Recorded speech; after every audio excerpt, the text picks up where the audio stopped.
السلام علیکم۔ لیول 6 یہ ہمارا 8th لیکچر ہے اور یہ ہمارا جو ہے اردو ٹیکسٹ بک سے ہے۔ یہ کنٹینیو لیکچر ہے ہمارا۔ پچھلے لیکچر میں ہم لوگوں نے گل صنوبر کی کہانی اس کی ہم لوگوں نے ریڈنگ کی تھی۔ مجھے امید ہے آپ لوگوں کو اس کی سمجھ آ گئی ہوگی اس کہانی کی۔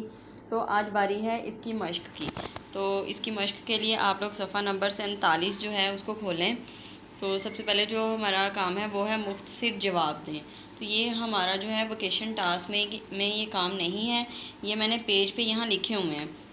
تو یہ ہم لوگ گروپ میں اس کو نا سینڈ کر دیں گے، اس پیج کی تصویریں کھینچ کے۔ تو سوال نمبر 1 کیا ہے؟ محسن پور کے آس پاس کے علاقوں میں کون سی وبا پھیلی ہوئی تھی؟ محسن پور کے آس پاس کے علاقوں میں طاعون کی وبا پھیلی ہوئی تھی۔ ٹھیک ہے، طاعون کی وبا جو ہے یہ میں آپ کو بتا دوں چوہوں سے پھیلتی ہے۔ گل اور صنوبر کا آپس میں کیا رشتہ تھا اور وہ زہیرہ کے گھر کیوں گئے؟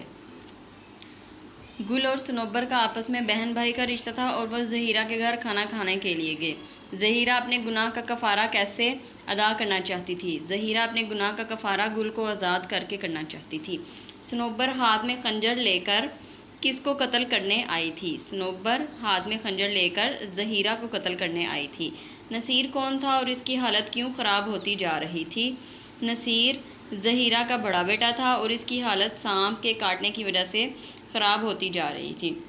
اس کہانی میں کس قوم کی خودداری اور غیرت بیان کی گئی ہے؟ اس کہانی میں بلوچ قوم کی خودداری اور غیرت بیان کی گئی ہے۔ ٹھیک ہو گیا، یہ ہمارے ہو گئے سوالات کے جوابات۔ تو آگے ہے جی مندرجہ ذیل کا مفہوم واضح کریں۔ یعنی تو یہ جو مفہوم ہے یہ ہم نے واضح کرنا ہے، یعنی کہ ان کے میننگ لکھنے ہیں۔ تو یہ میں نے ایک پیج پہ لکھے ہوئے ہیں، یہ بھی میں آپ کو کیپچر کر دوں گی۔ ہو کا عالم یعنی کہ سناٹا، ویران۔ آدم زاد، آدم کی اولاد یعنی کہ انسان۔ بے گور و کفن، بغیر قبر اور کفن کے بغیر۔ ٹھیک ہے، بے کہتے ہیں بغیر کو، گور کہتے ہیں قبر کو اور کفن کہتے ہیں کفن کو، یعنی کہ قبر اور کفن کے بغیر۔ خوف زدہ، ڈرا ہوا۔ مارگ زیدہ، سانپ کا ڈسا ہوا۔ تو یہ ہمارے جو تھے یہ الفاظ کے مفہوم تھے۔ آگے ہے زہیرہ کے بیٹے نصیر کی جان کس نے اور کس طرح بچائی؟ تفصیل سے بیان کریں۔ تو اس کا جواب جو ہے یہ بھی میں نے لکھا ہوا ہے پیج پہ، یہ بھی میں آپ کو سینڈ کر دوں گی۔ زہیرہ کے بیٹے نصیر کی جان کس نے اور کس طرح بچائی؟ تفصیل سے بیان کریں۔ زہیرہ کے بیٹے نصیر کی جان صنوبر نے بچائی، اسے سانپ کے زہر کا اثر زائل کرنے والے پودے کا علم تھا۔ وہ اس علاقے میں تھوڑی سی تلاش کے بعد پودے کی پتیاں توڑ کر لے آئی اور ان کا عرق نچوڑ کر نصیر کے منہ میں ٹپکا دیا، یعنی کہ ڈال دیا۔ عرق کے قطروں نے زہر کا اثر زائل کر دیا اور نصیر کی جان بچ گئی۔ تو آگے یہ ہے درست جواب کی نشاندہی ٹک سے کریں۔ محسن پور کے وسیع میدان میں کس نے اپنی بستی بنا رکھی تھی؟ پٹھانوں نے، بلوچوں نے، پنجابیوں نے یا سندھیوں نے؟ تو وہ ہے بلوچوں نے۔ آگے ہے جی محسن پور کے آس پاس کے علاقوں میں کون سی وبا پھیلی ہوئی تھی؟ ہیضے کی، ملیریا کی، طاعون کی یا چیچک کی؟ تو وہ ہے طاعون کی۔ 3-4 دن کے اندر جھونپڑیاں کس سے خالی ہو گئیں؟ جانوروں سے، خوراک سے، انسانوں سے یا مکینوں سے؟ تو وہ ہے مکینوں سے، یعنی کہ رہنے والوں سے۔ آگے ہے جی گل نے حیرت بھری نظروں سے بہن کی طرف دیکھ کر ہاتھ کہاں رکھا؟ اپنے سر پر، اپنے سینے پر، اپنے پیٹ پر یا اپنے پاؤں پر؟ تو اس کا صحیح جواب ہے اپنے پیٹ پر۔ دور ایک گھر سے کیا نکلتا دکھائی دیا؟ آدمی، بزرگ، پانی یا دھواں؟ تو اس کا صحیح جواب ہے دھواں۔ آگے ہے جی درج ذیل تراکیب و محاورات کو جملوں میں اس طرح استعمال کرے کہ ان کا مفہوم واضح ہو جائے۔ تو یہ بھی تراکیب و محاورات جو ہیں یہ میں نے آپ کو پیج پہ لکھ دیے ہیں، یہ انشاءاللہ آپ کو تصویر بھیج دوں گی۔ تو ان کے علاوہ بھی آپ کوئی اور بھی محاورات لکھ سکتے ہیں، وہ کوئی مسئلہ نہیں ہے۔ سایہ منڈلانا، تو اس کا جملہ یہ ہے مارگزیدہ پر موت کا سایہ منڈلاتا رہا تھا، یعنی کہ سر کے ارد گرد گھومنا۔ ہو کا عالم، ہر طرف ہو کا عالم تھا، یعنی کہ سناٹا تھا۔ تان لگانا یعنی کہ ساز بجانا۔ نوجوان بلوچ نے الغوزے پر تان لگائی۔ آگے ہے جی آدم زاد یعنی کہ انسان، ویرانے کی وجہ سے دور دور تک آدم زاد دکھائی نہ دیتا تھا۔ تمتما اٹھنا یعنی کہ لال ہونا۔ دشمن کے ہاتھ میں خنجر دیکھ کر اس کا چہرہ تمتما اٹھا، یعنی کہ سرخ ہو گیا، یا بخار کی وجہ سے گل کا چہرہ تمتما اٹھا۔ ٹھیک ہے، مارگزیدہ یعنی کہ سانپ کا ڈسا ہوا۔ زہر کے اثر سے مارگزیدہ کی حالت خراب ہوتی جا رہی تھی۔ انتقام کی آگ بھڑکنا۔ یعنی کہ بدلے کی آگ جو ہے وہ دل میں لگی ہونا۔ زہیرہ کے دل میں انتقام کی آگ بھڑک رہی تھی، تیر کی طرح لگنا یعنی کہ بہت تیز لگنا۔ زہیرہ کے دل میں صنوبر کی باتیں تیر کی طرح لگی تھی۔ فرشتہ اجل، موت کا فرشتہ، فرشتہ اجل موت کے فرشتے کو کہا جاتا ہے۔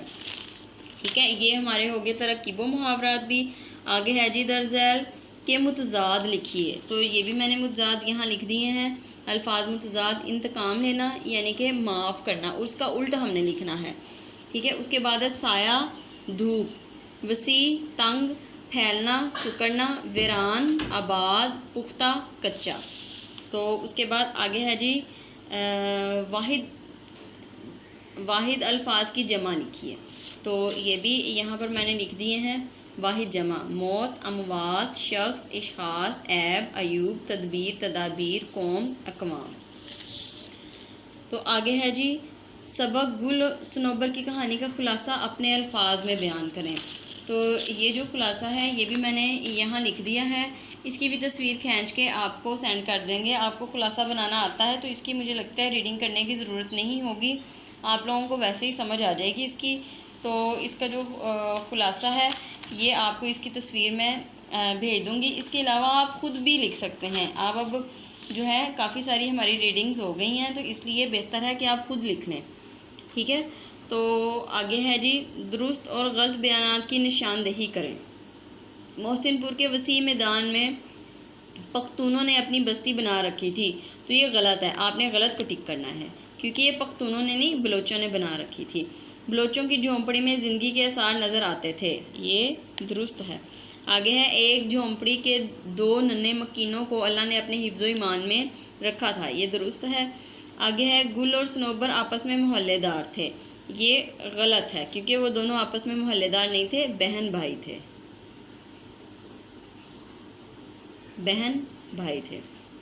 زہیرہ نے گل اور صنوبر کو کھانا کھلایا اور شربت پلایا، تو یہ غلط ہے۔ ٹھیک ہے، کیونکہ اس نے نہ ہی کھانا کھلایا تھا اور نہ ہی شربت پلایا تھا۔ زہیرہ کا چہرہ غصے سے تمتما اٹھا، یہ ٹھیک ہے۔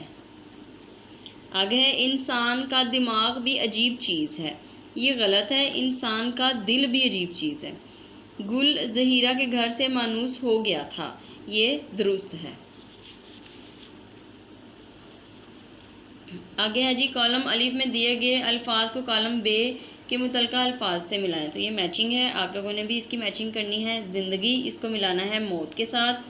ہو کا عالم سناٹا، الغوزہ ایک تان ہے، تعاون، تعاون کو آپ نے ملانا ہے وبا کے ساتھ۔ اس کے بعد گناہ، کفارہ، خوددار، غیرت مند۔ ٹھیک ہو گیا، تو اس کے بعد آگے آ جاتے ہیں، آپ کے درج ذیل جملوں کو درست کریں، تو یہ آپ نے صحیح کر کے لکھنے ہیں۔ لندن سے تار آئی ہے، لندن سے تار آئی نہیں آئے گا، آیا ہے آئے گا۔ ٹھیک ہے، اس کے بعد ہے 2 روپے کی دہی لاؤ، 2 روپے کا، کی جگہ پہ کا آ جاتا ہے، دہی لاؤ۔ میں نے ایک خواب دیکھی، دیکھی کو کاٹ کے دیکھا لکھ لو۔ جھاگ بیٹھ جائے گی، یہ ٹھیک ہے۔ ٹھیک ہے، اس کو ایسے ہی رہنے دینا ہے۔ تو یہاں پر یہ جو ہے ہماری ایکسرسائز بھی اس کی ہوتی ہے مکمل۔ گل صنوبر کی کہانی، یہ ہمارا ٹاپک جو ہے وہ پورا ہو گیا ہے، تو مجھے امید ہے آپ لوگ اس کو ساتھ ساتھ یاد بھی کریں گے۔ تو آپ نے اس کی لکھنے کی پریکٹس بھی کرنی ہے اور اس کو بار بار یاد بھی کرنا ہے۔ خدا حافظ۔